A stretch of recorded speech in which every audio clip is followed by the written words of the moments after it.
రూపాయలు కెనరా బ్యాంక్ వల్లే కట్టాలని అంటే ప్రూవ్ అయ్యింది.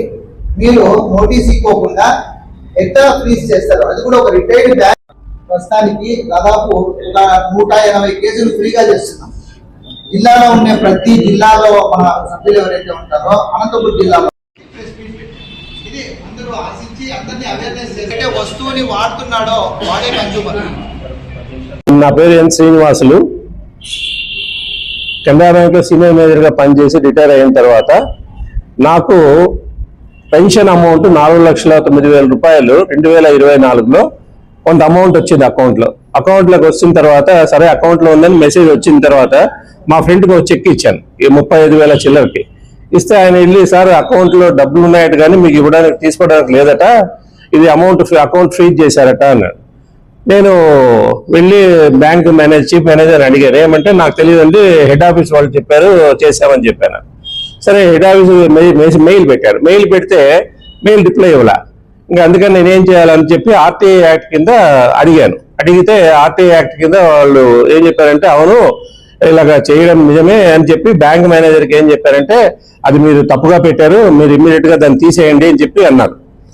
11 రోజుల తర్వాత అది ఫ్రీజింగ్ తీసిన తర్వాత దానిలో ఒప్పుకున్నారు వాళ్ళు, మేము ఇట్లా ఫ్రీజ్ చేయడం నిజమే, అది పొరపాటు జరిగింది అది ఇది అని చెప్పి. అయినా కూడా నేను ఎందుకంటే ఇప్పుడు ఒక బ్యాంక్ మేనేజర్, నేను retired bank manager, retired employee, తర్వాత ఒక అడ్వకేటు, మనము ఇలాంటి సమస్య ఫేస్ చేస్తుంటే సామాన్య ప్రజలకు ఎలాంటి దుర్గతి పడుతుందో అర్థం కాక అప్పుడు కన్జ్యూమర్ కోర్టులో ఈ డెఫిషియన్సీ ఆఫ్ సర్వీస్ కింద నేను వేస్తే అది 1 year నడిచిన తర్వాత నేను ఏదైతే కంటెన్షన్ చెప్పానో, ఎందుకంటే ఒక పద్ధతి పాటించాల్సి ఉంటుంది ఏ దానికైనా సరే. సో ఇలాగ అకౌంట్ ఫ్రీజ్ చేయాలంటే 2 కారణాలు చూపించాలి. ఒకటి, వాళ్ళకి గవర్నమెంట్ ఏజెన్సీస్ దగ్గర నుంచి ఏదైనా అటాచ్మెంట్ ఆర్డర్ అయినా ఉండాలా, లేదా వాళ్ళ దగ్గర ఏదైనా బాకీ అయినా ఉండాలా. 2 విషయాలు కాకుండా ఏది చేయడానికి లేదు. అది చేయాలన్నా కూడా ఫస్ట్ ఎవరైతే డిపాజిటర్ ఉన్నారో ఆయనకి నోటీస్ పంపించాలా, అయ్యా మీకు ఇలా ఫ్రీజ్ చేస్తున్నాము మీ కంటెన్షన్ చెప్పుకోండి అని చెప్పి.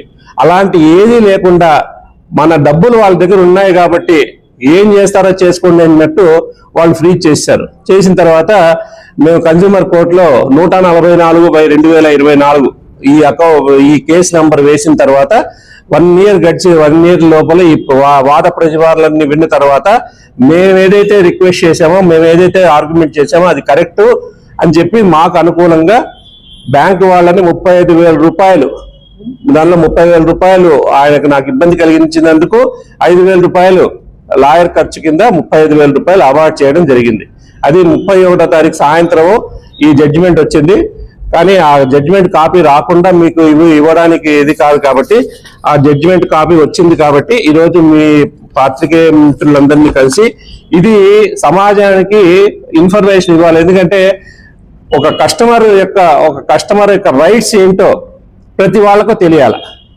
కస్టమర్స్ రైట్స్ తెలిస్తే అప్పుడు ఆటోమేటిక్ గా వాళ్ళు కూడా భయపడతారు, కస్టమర్ కూడా ధైర్యంగా అడిగి వెళ్ళి అసలు నా అకౌంట్ ఎందుకు ఫ్రీజ్ చేశారు, మీ బ్యాంక్ లో అకౌంట్ పెట్టడం కాకుండా డబ్బులు పెట్టడం కాకుండా మళ్ళీ ఇటువంటి ఇబ్బందులన్నీ చేస్తారా అని చెప్పి అడిగే ధైర్యం కస్టమర్కి ఉంటుంది కాబట్టి ఈ పత్రికా ప్రకటన చేయడం జరిగింది. అంతే. ఫాలో చేయొచ్చు కదా అండి ప్లీజ్. అందరికీ నమస్కారం. మీరు వీడియో చూస్తున్నారు కానీ సబ్స్క్రైబ్ చేసుకోవడం లేదు, సబ్స్క్రైబ్ చేసుకోండి, మాకు సపోర్ట్ చేయండి.